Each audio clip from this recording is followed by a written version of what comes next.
What's going on, guys? We're back.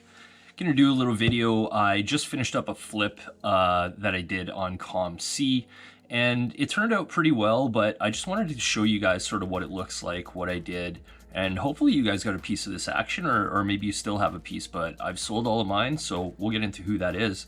But for those that don't know, ComC is a great place to buy cards, to flip cards.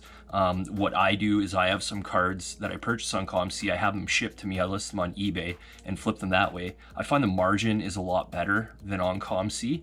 But having said that, when you're shipping on eBay, you know what you have to do. You have to list the card. That's the easy part, actually. I don't mind listing cards at all. But then you have to pack it up and ship them out, and you have to do those things, and you have to deal with people saying that they didn't get the card or whatever. I've actually had really good experience with that too. I've had 2 cards. I think I've probably made over 500 sales on eBay, maybe more. Anyways, I've had 2 cards where I sort of got scammed.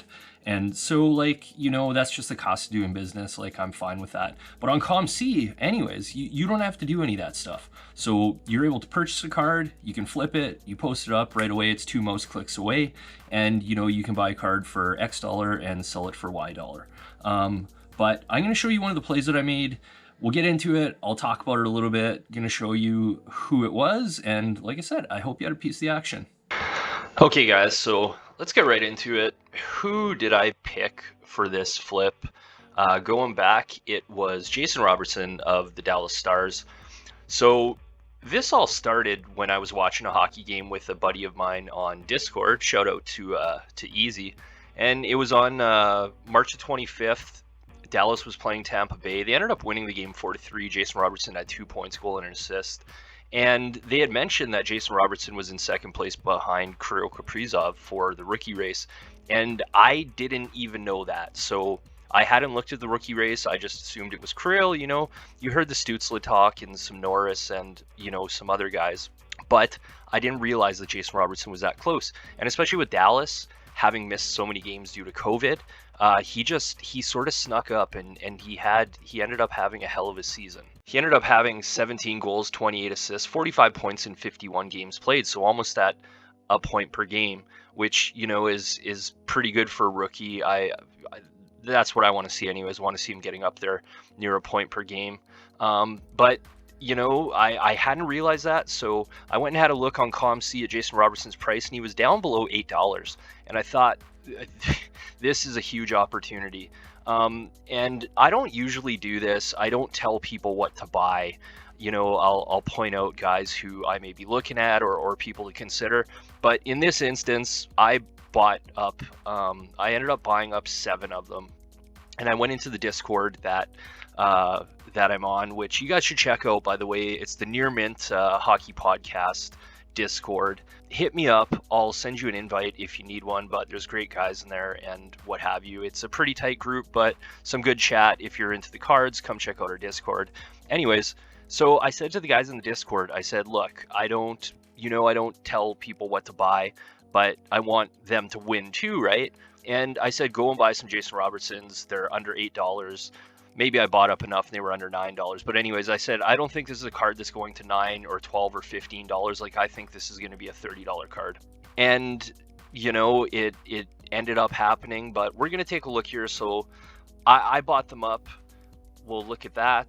And I bought them up. You can see the prices here. So I paid $7.90 for the first one, $7.90, $8.25, $8.25, $7.74, $7.75, and $7.50. So for a guy who's racing for the Calder, a pretty damn good price. And in March, at the end of March, we were deep enough into the season that this guy was going to be a true contender, and his production was picking up, and he ended up picking it up a lot more after and made a real race of it. I thought a great price, and hence sharing with some people saying, hey, go buy a couple of these, buy 1, buy 2, buy 5, but I ended up spending $55.29 on Jason Robertson, and I slowly sold them off. I'll refer you to my video where I talk about buying multiples of a card so that you can sell them at different points, and that's exactly what I did. So we'll take a look here. I'll pull all these up. You can see my first sale was on April the 11th. So I bought it for $7.90 and I sold it for $19.15. On On April the 18th, I sold the next one at $39.25, and you can see the two numbers there. So the $39.25 is what I sold it for, and the $37.28 is what I got in my account. So I got $37.28 on the second one, and you'll notice that it doesn't show a price paid there, and that's because I got one off of ePack. There's another one that I had purchased, but I paid the same price I showed you in the last slides. Anyways, I sold that one for $37.28. Next one I sold for $22.53, net to me $19.22, $21.25, $21.25, and then I sold $21.75, and I sold three of those, or two of those. One was yesterday and one was today, so it all happened really quick. Actually, you see those last three are over the last 3 days. So I got rid of all my Robertsons, all gone. And to be totally truthful, I don't see Jason Robertson as really investable.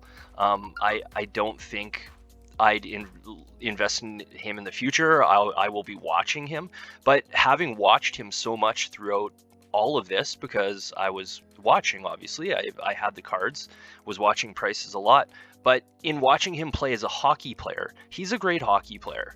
The problem with him is he's quiet.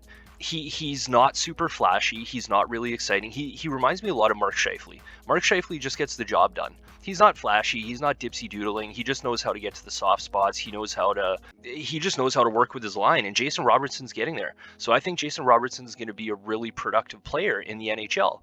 But he doesn't have the hype, and he's not super exciting. That's just my take on Jason Robertson in the future. But anyways, we'll take a look at how it worked overall for me. So I was in for $55.29. I was out for a total of $162.43 for a profit of $107.14. That's net of fees, everything, and ROI of 194%. So pretty good. Like I can do lots of things with $162.43 I got back, and with the $107 profit. You know, this isn't a huge deal, but there's lots of these opportunities out there, and you just got to go hunt them. And the turnaround time for this was 48 days. So we're not talking about, you know, a PSA flip where you got to wait 8 months for those to get those slabs back. I did this in 48 days, and these opportunities exist. But there were some lessons along the way, so I just wanted to go over those really quickly. You know, the first thing I would say is to watch the rookie race. I'll be doing it next year. I didn't do it as much this year, but I learned when I was like, oh shit, like he's climbing up quick. So really watch the rookie race. The other thing for maybe non-rookies, this is something that I started doing when I started watching the rookie race, is I also started looking at the last 14 days of players. So, you know, they may not have many points, but I want to see what they've done recently and then compare that to card price. And perhaps there's opportunity there. You may not have to act on it, or you may not act on it, or you may realize there's an opportunity for a guy like this who, you know, is sitting at a few bucks and you think has an opportunity to go up. This was a short season. Everything was compact. It was tight. There wasn't as much time for someone to go up. But next year in an 82 game season, if you can notice in game 20 or 30 that someone is really trending upward and really getting hot and you can be the first in, that's going to create the opportunity. Okay. Third thing was the resistance. So I watched Jason Robertson on a daily basis in terms of his card price on ComC, and it saw real resistance at about $37, $38. No one was buying them at that point. Very few people. It might have gotten over $40. I don't think it did. Anyways, at about the $37 mark is where people stopped buying it, and that also coincided with us moving through the season. And at that point, you know, Dallas was eliminated, but people weren't buying him. So I should have sort of seen that and sold more at around the $30 mark when I saw the resistance at 37 and people weren't buying. And even at 35, 34, 33, what people were doing is that they were constantly moving their cards down and dragging that price back. So that resistance that I watched, I'm definitely going to be conscious of the next time I do this and really watch for that so that I can try and get as close as I can to that ceiling, which in Jason Robertson's case, I think was about $37. And last thing, guys, there's more Jason Robertsons out there. You didn't miss out. There's going to be plenty more opportunity. This is just one, but you can do it, you see, on a relatively small amount of money, and just make it happen. Start with a small amount on ComC, find an opportunity, you know, do the work, do the research, take a look, and you can do it too. But that's my Jason Robertson flip. Thanks for listening, guys. Check me out on Instagram, Leper Flips. Leave me a comment. You guys you guys do any good flips lately? I want to hear about them. Thanks, guys. I appreciate it. Check ya.